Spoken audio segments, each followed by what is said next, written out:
I feel like I need to run up here just to make certain I don't take too much time of my very small 15 minutes. When I was 24, I moved to Boston to get my MBA.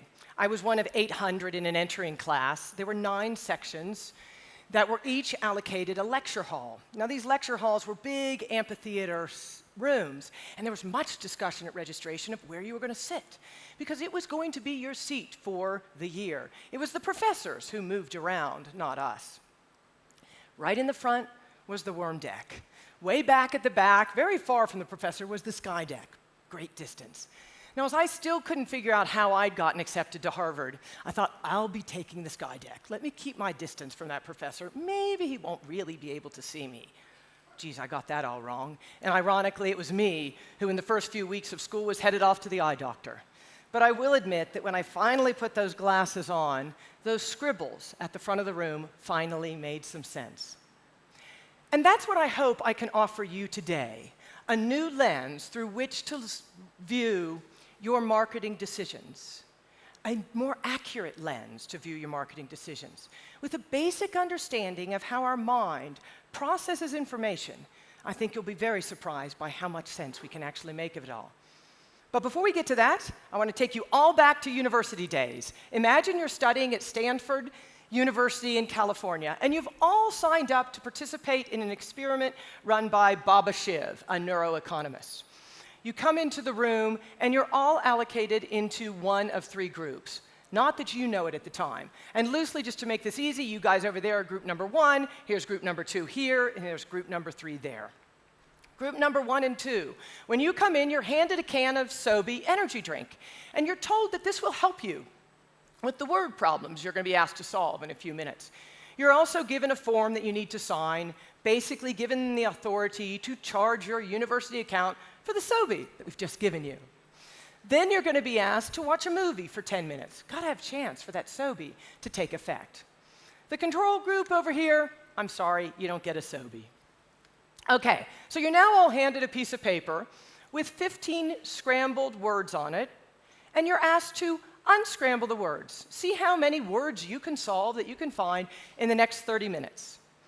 And that's exactly where it gets interesting. Because the control group over here, you guys, real well done. You solved on average 9.1 words. Sobe group number 1 over here, you solved 9.5. But you guys sitting in the middle, you only got 7.7. What was different? Well, you know that form you had to sign in the beginning to be charged for the Sobe? You guys were charged regular price, $1.89. But you guys here got a discount. You only had to pay 89 cents, thanks to bulk purchasing by the university. So in other words, those of you who were offered a discounted energy drink solved nearly 25% less words than those who paid full price.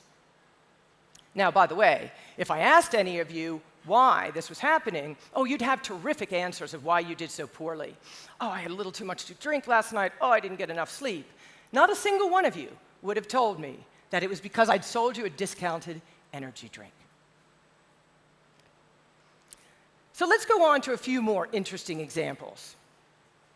Imagine that this is of course, it is just a stock image, but imagine it's an ad for an overnight delivery service. And you get general levels of expectations of speed and delivery. However, if you put a clock on the wall that no one can see, or no one can recall, I should say, no one can recall, your expectations of speed and service increase by 50%. 50% from a little tiny clock. So let's move on to another interesting example.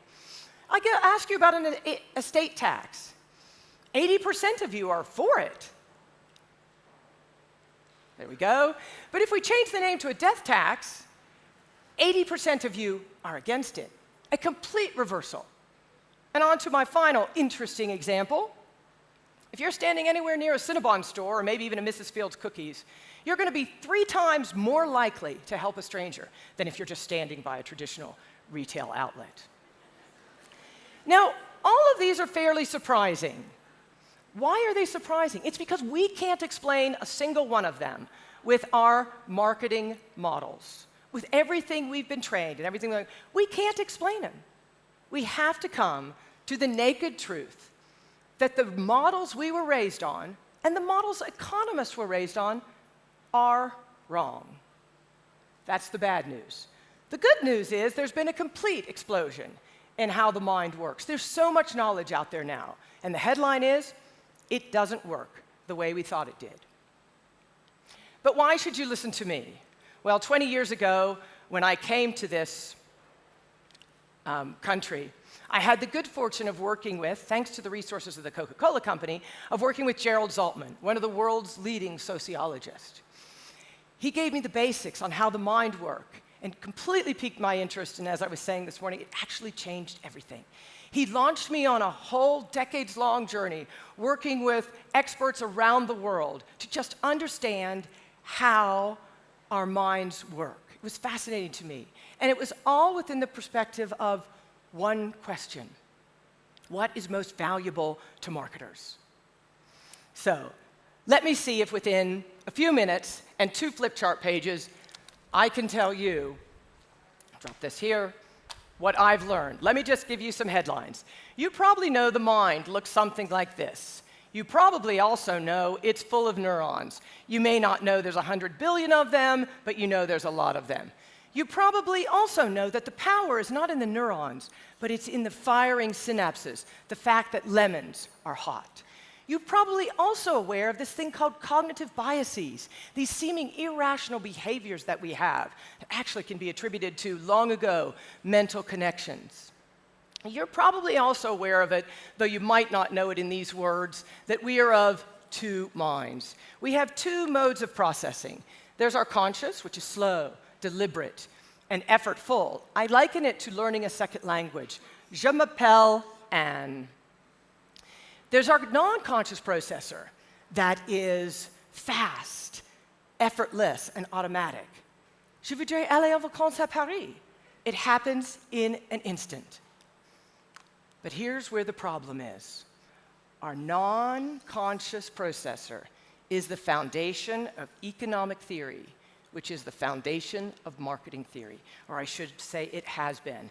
And we were told to believe that it was our actions that were driven, and our motivations that were driven by our conscious mind. No wonder we've spent our careers listening to, through our research, and talking to the conscious mind.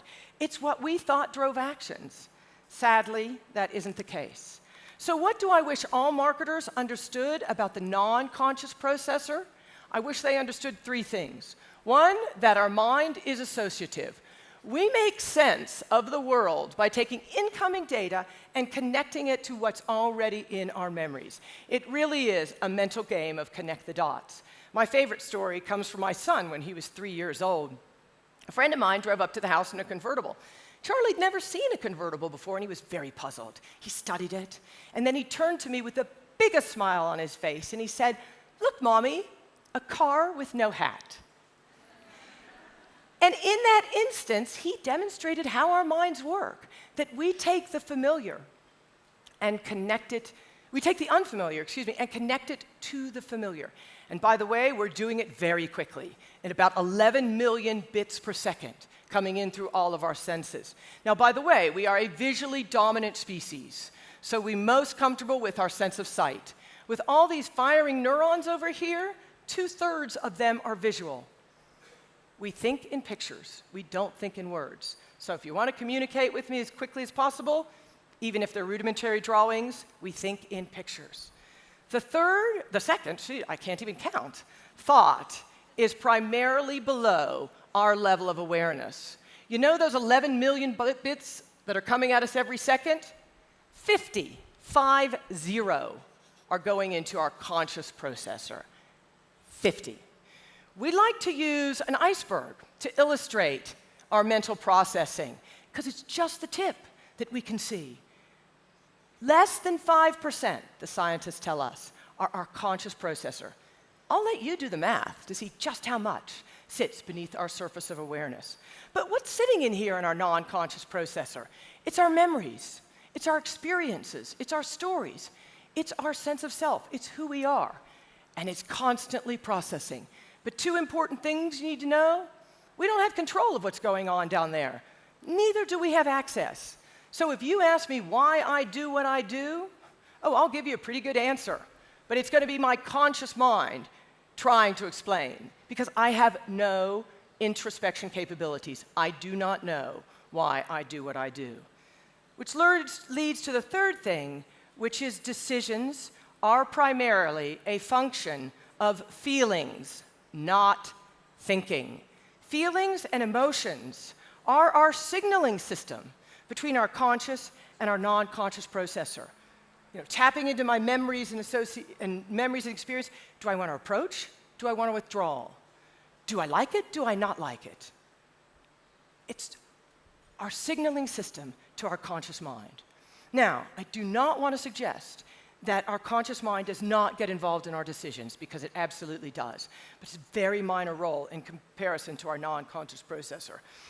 Basically, it's at the beginning and filtering. Oh, that's too expensive. That's too far away. I want blue. And it's also at the end to justify the decisions we've already made. There is absolutely no question that it is the non-conscious processor that plays the major role in our actions. So this basic outline here provides a very powerful lens through which to look at those seeming marketing anomalies. So let's go back to those for a minute. Our minds are associative. Over time, low price has meant low quality, which in an energy drink means low potency. That's not that surprising. What's surprising is those expectations are so powerful that they actually impact product performance. This is no different from the widely understood placebo effect in medicine, the idea that we get what we expect.